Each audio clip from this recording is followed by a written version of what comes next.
Pitágoras de Samos foi um filósofo e matemático grego jônico creditado como o fundador do movimento chamado pitagorismo. A maioria das informações sobre Pitágoras foram escritas séculos depois que ele viveu, de modo que há pouca informação confiável sobre ele. Nasceu na ilha de Samos e viajou o Egito e Grécia. Em 520 a.C., voltou a Samos. Cerca de 530 a.C., mudou-se para Crotona, na Magna Grécia. Não há um único detalhe na vida de Pitágoras que seja incontroverso, mas é possível, a partir de uma seleção mais ou menos crítica dos dados, construir um relato plausível.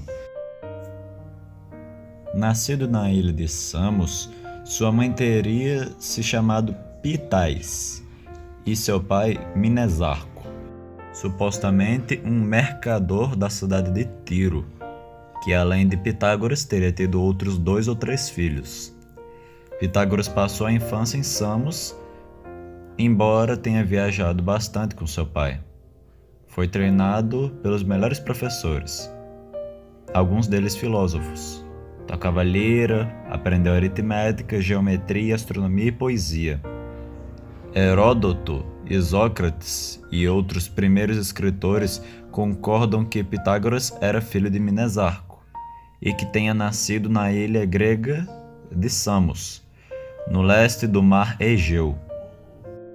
Disse que seu pai era um gravador de pedras preciosas ou um comerciante rico, mas sua ascendência é controversa e pouco clara. O nome de Pitágoras levou a ser associado a Apolo Pitão.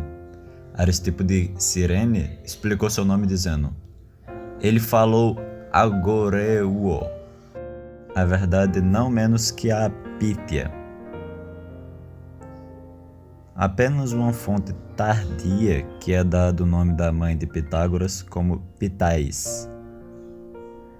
Jâmblico conta a história de que a Pítia profetizou a ela, enquanto ela estava grávida, de que daria à luz um homem supremamente bonito, sábio e benéfico para a humanidade. Quanto à data de seu nascimento, Aristófanes afirmou que Pitágoras deixou Samos na época do reinado de Polícrates, aos 40 anos. O que daria uma data de nascimento por volta de 570 a.C.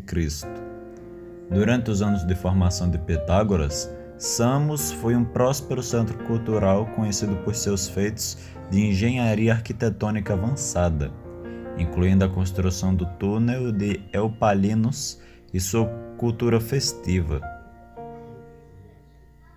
Era um importante centro comercial no Egeu, onde comerciantes traziam mercadorias do Oriente Próximo. Segundo Christian Just Gauger, esses comerciantes quase certamente trouxeram consigo ideias e tradições do Oriente Próximo. O início da vida de Pitágoras também coincidiu com o florescimento da filosofia natural jônica inicial. Ele era contemporâneo dos filósofos Anaximandro, Anaxímenes e do historiador Hecataeu, todos os quais viviam em Mileto, do outro lado do mar de Samos.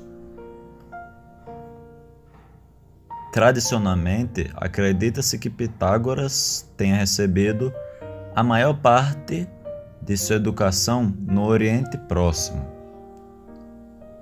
Estudos modernos mostraram que a cultura da Grécia arcaica foi fortemente influenciada pela cultura do Oriente Próximo. Como muitos outros pensadores importantes da Grécia, Pitágoras teria estudado no Egito, para onde teria viajado em cerca de 535 a.C., alguns anos após a ocupação de Samos pelo tirano Polícrates. Lá, conheceu os templos e aprendeu sobre os sacerdotes locais. Na época de Isócrates, no século IV a.C., Os supostos estudos de Pitágoras no Egito já eram tomados como fato. O escritor Antifonte, que pode ter vivido durante a era helênica, afirmou em sua obra perdida Sobre Homens de Mérito Excepcional, usado como fonte por Porfírio, que Pitágoras aprendeu a falar egípcio do próprio faraó Amoses II, que ele estudou com os sacerdotes egípcios em Dióspolis, Tebas, e que ele era o único estrangeiro a receber o privilégio de participar de seu culto. O biógrafo platônico médio Plutarco, cerca de 46 até cerca de 120 d.C., escreve em seu tratado sobre Ísis e Osíris que, durante sua visita ao Egito, Pitágoras recebeu instruções do sacerdote egípcio Enufis de Heliópolis. Enquanto isso, Solon recebeu palestras de um Sonches de Sais. Segundo o teólogo cristão Clemente de Alexandria, cerca de 150 até cerca de 215 d.C., Pitágoras era um discípulo de Sócrates, um arquiprofeta egípcio, assim como Platão foi de Secnufis de Heliópolis. Alguns escritores antigos afirmaram que Pitágoras aprendeu geometria e a doutrina da metempsicose dos egípcios. Outros escritores antigos, no entanto, alegaram que Pitágoras havia aprendido esses ensinamentos com os magos da Pérsia ou mesmo com o próprio Zoroastro. Diógenes Laércio afirma que Pitágoras mais tarde visitou Creta, onde foi à caverna de Ida com Epimênides. Dizem que os fenícios ensinaram aritmética a Pitágoras e que os caldeus lhe ensinaram astronomia. Já no terceiro século a.C., dizia-se que Pitágoras já havia estudado sobre os judeus. Contrariando todos esses fatos, o romancista Antônio Diógenes, escrevendo no século II a.C., relata que Pitágoras descobriu todas as suas doutrinas interpretando sonhos. O sofista Filóstrato, do século III d.C., afirma que, além dos egípcios, Pitágoras também estudou com os sábios hindus na Índia. Jâmblico expande ainda mais essa lista, afirmando que Pitágoras também teria estudado com os celtas e os ibéricos. Em 525 a.C., o rei persa Cambises I atacou o Egito e uma lenda conta que Pitágoras teria sido capturado e enviado para a Babilônia, onde teria recebido ensinamentos espirituais de influência oriental, nas tentativas anedóticas de associá-lo a um possível contato com os chamados magos persas, babilônicos ou até com hindus. Em 522 a.C., ambos, Polícrates e Cambises, já haviam morrido. Então Pitágoras retorna a Samos, onde funda uma escola de filosofia chamada Semicírculo. Por volta de 518 a.C., para evitar conflitos políticos, viaja para o sul da Itália, para a cidade de Crotona, onde funda uma escola espiritual. Lá ele teria se casado. Diógenes Laertius afirma que Pitágoras não se entregava aos prazeres do amor e que advertiu os outros a fazer sexo apenas quando você estiver disposto a se tornar mais fraco do que está. Segundo Porfírio, Pitágoras casou-se com Teano, uma senhora de Creta e filha de Pitonax de Creta, e teve vários filhos com ela.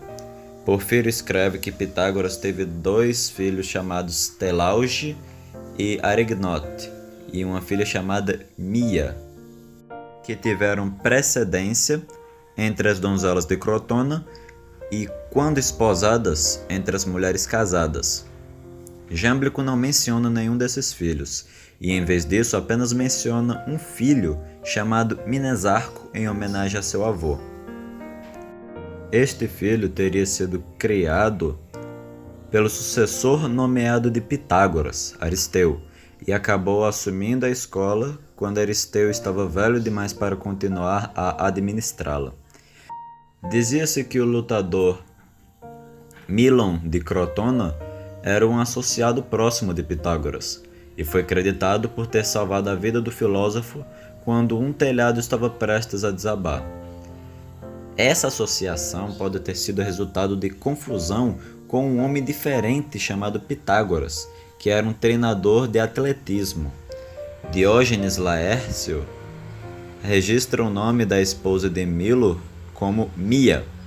Jámblico menciona Teano como a esposa de Brontino de Crotona. Diógenes Laércio afirma que essa mesma Teano era aluna de Pitágoras e que a esposa de Pitágoras, Teano, era filha dela. Diógenes Laércio também registra que os trabalhos supostamente escritos por Teano ainda existiam durante sua própria vida e cita várias opiniões atribuídas a ela. Esses escritos agora são conhecidos por serem pseudoepígrafos.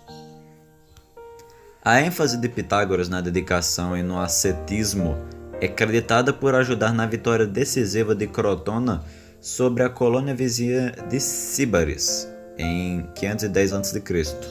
Após a vitória, alguns cidadãos proeminentes de Crotona propuseram uma constituição democrática, que os pitagóricos rejeitaram. Os partidários da democracia, liderados por Cílon e Ninon, o primeiro dos quais se diz ter ficado irritado com sua exclusão da Irmandade de Pitágoras, despertaram a população contra eles. Seguidores de Cílon e Ninon atacaram os pitagóricos durante uma de suas reuniões, na casa de Milo ou em algum outro local de reunião. Relatos do ataque são frequentemente contraditórios e muito provavelmente o confundiram com rebeliões antipitagóricas posteriores. O edifício foi aparentemente incendiado e muitos dos membros reunidos morreram. Somente os membros mais jovens e mais ativos conseguiram escapar. Fontes discordam sobre se Pitágoras estava presente quando o ataque ocorreu e, se ele estava, não conseguiu escapar. Em alguns relatos, Pitágoras não estava na reunião quando os pitagóricos foram atacados porque ele estava em Delos, atendendo a Ferécides em leito de morte. Segundo outro relato de Dicéarco, Pitágoras estava na reunião e conseguiu escapar, levando um pequeno grupo de seguidores à cidade vizinha de Locris, onde eles pediram refúgio, mas foram negados. Chegaram à cidade de Metaponto, se abrigando no Templo das Musas, e morreram de fome depois de 40 dias sem comida. Outro conto, registrado por Porfírio, afirma que, enquanto os inimigos de Pitágoras estavam queimando a casa, seus devotados estudantes deitaram no chão para fazer um caminho para ele escapar, caminhando sobre seus corpos através das chamas como uma ponte. Pitágoras conseguiu escapar, mas estava tão desanimado com a morte de seus amados alunos que ele teria cometido suicídio. Uma lenda diferente, relatada por Diógenes Laércio e Jámblico, afirma que Pitágoras quase conseguiu escapar, mas que ele chegou a um campo de favas e se recusou a percorrê-lo, pois isso violaria seus ensinamentos. Ele parou então e foi morto. Esta história parece ter se originado do escritor Neantes, que falou sobre os pitagóricos posteriores, não sobre o próprio Pitágoras.